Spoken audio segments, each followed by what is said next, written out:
ابلیس اگر کسی ہدایت یافتہ قوم کو گمراہ نہ کر سکے تو پھر ابلیس کا دنیا میں کام ہی کیا رہ جائے گا۔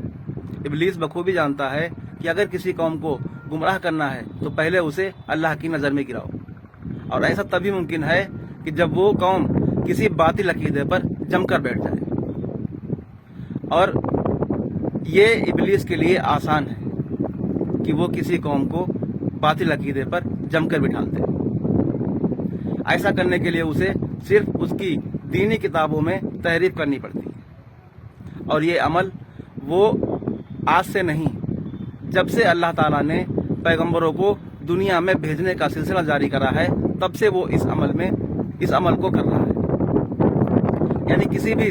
ہدایت یافتہ قوم کو گمراہ کرنے کے لیے وہ اس کی دینی کتابوں میں مداخلت کر کے مضمون کو بدل دیتا ہے۔ وہ اس کام کو پیغمبر جو بھی دنیا میں آتا ہے دین حق کو لے کر، یعنی دین حق کو دین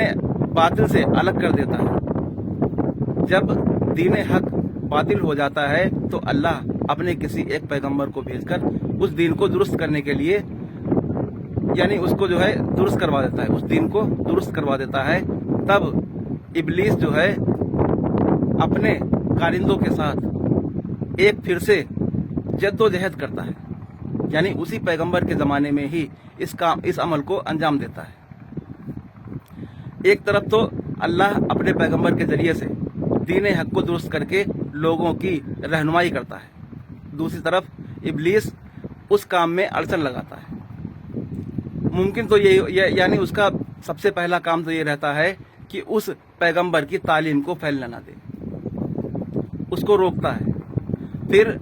جب وہ اس کو نہیں روک پاتا ہے تو اپنے ہی لشکر سے، یعنی اپنے ہی سکھائے ہوئے اللہ کے بندوں میں سے ہی جن بندوں کو اس نے اپنی طرف کھینچ لیا تھا، انہی بندوں کو اس پیغمبر کی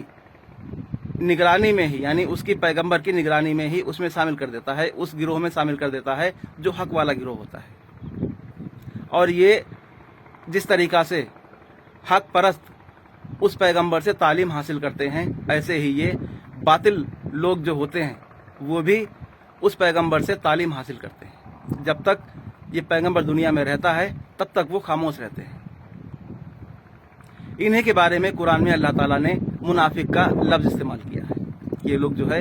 دل سے ایمان نہیں رکھتے ہیں، یعنی دل میں ان کے کچھ اور ہوتا ہے، اور اوپر من سے یہ دین کی تعلیم حاصل کرتے ہیں، حتیٰ کہ جتنی تعلیمات حق والوں کے پاس ہوتی ہے اتنی ہی ان کے پاس بھی ہوتی ہے۔ اس پیغمبر کے جانے کے بعد میں ان کا اصل کام شروع ہوتا ہے۔ یہ سب سے پہلے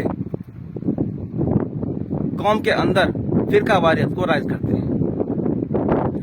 جو حق جماعت ہوتی ہے اس سے یہ اپنا ایک الگ فرقہ بناتے ہیں، اور وہ حق جماعت جو ہے اس فرقے کو قبول نہیں کرتی ہے، جد و جہد کرتی ہے، ان سے مقابلہ کرتی ہے، ان سے جنگ کرتی ہے، حتیٰ کہ یا تو وہ باطل گروہ مٹ جاتا ہے یا پھر حق گروہ مٹ جاتا ہے۔ ویڈیو لمبی ہو جاتی ہیں، اس لیے جو ہے میں چھوٹی چھوٹی باتیں آپ لوگوں کے سامنے رکھتا ہوں۔ انشاءاللہ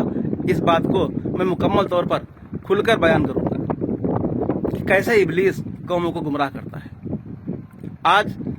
میں نے اس بات کو اس لیے کہنا مناسب سمجھا ہے کیونکہ امت مسلمہ بھی ایک باطل عقیدے پر جمی ہوئی بیٹھی ہے، جو امام مہدی کا عقیدہ ہے۔ میرا دعویٰ ہے ان فرقہ پرست عالموں کے لیے کہ اگر یہ جس امام مہدی کو دنیا میں لانے کی کوشش میں لگے ہوئے ہیں، یعنی جس امام مہدی کی انتظار میں یہ پلکیں بچھائے بیٹھے ہیں، اگر انہوں نے اس امام مہدی کو ثابت کر کے دکھا دیا کہ وہی آئے گا تو میں ان کی جوتیاں صاف کرتا رہوں گا، اور میں پورے دلائل اور پورے ثبوت کے ساتھ اس مسئلے کو حل کر کے دکھلاؤں گا کہ جس مہدی کو یہ لوگ کہہ رہے ہیں وہ مہدی نہیں آئے گا۔ ایسا بھی نہیں ہے کہ مہدی آئے گا ہی نہیں۔ اس مضمون کو ابلیس نے اس طریقے سے بدل دیا ہے کہ لوگ اس باطل عقیدے پر جمے ہوئے بیٹھے۔ کچھ دن تو اس میں اختلاف رہا، کچھ دن تو اس مسئلے میں اختلاف رہا، لیکن آج کسی بھی فرقے کے لوگ ہوں وہ اس مسئلے پر متفق ہیں۔ سب کا ایک ہی نظریہ ہے کہ امام مہدی آئیں گے اور امت کو